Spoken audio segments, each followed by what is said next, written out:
పారిజాతం చాలా గట్టిగా కార్తీక్‌ని పిలుస్తూ ఉంటుంది. ఇంతలో అక్కడ ఉన్న కార్తీక్ పారిజాతం దగ్గరికి వచ్చి, "ఏంటి పారు" అని చెప్పేసైతే అడుగుతూ ఉంటాడు. ఆ మాటలు వినగానే అక్కడ ఉన్న పారిజాతం మాత్రం, "ఏంట్రా ఇంట్లో ఉన్న వాళ్ళందరినీ సార్, మేడం అని పిలుస్తున్నావు.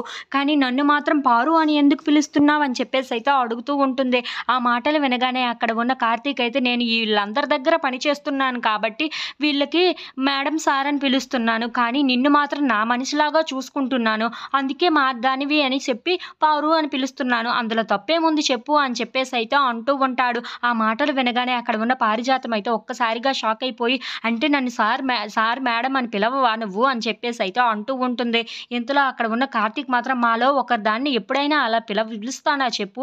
నువ్వు మాలో ఒకటి. మాలో కలిసిపోయావు కదా! మనందరిది ఒక యూనియన్" అని చెప్పేసైతే అంటూ ఉంటాడు. ఆ మాటలు వినగానే అక్కడ ఉన్న పారిజాతానికి ఏమీ అర్థం కాక, "ఏంట్రా నువ్వు ఏం మాట్లాడుతున్నావో నాకు ఏమీ అర్థం కావటం లేదు" అని చెప్పేసైతే అంటూ ఉంటుంది. ఇంతలో అక్కడ ఉన్న కార్తీక్ మాత్రం, "ఏంటి నీకు నేను చెప్పింది అర్థం కాలేదా?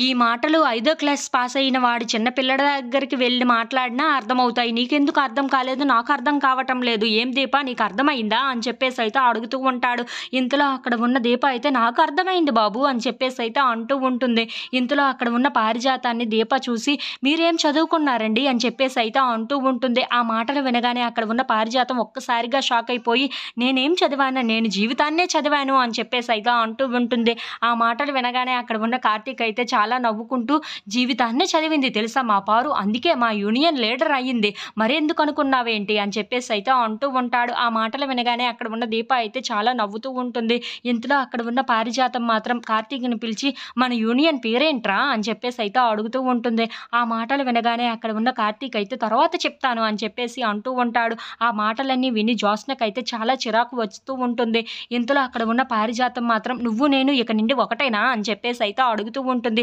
"మరి చెప్తున్నాను కదా! నువ్వు నేను ఒకటే. మనిద్దరం ఒకటే. మనందరం ఒకటే" అని చెప్పేసైతే పారిజాతాన్ని చూసి అలా నవ్వుకుంటూ మాట్లాడుతూ ఉంటాడు.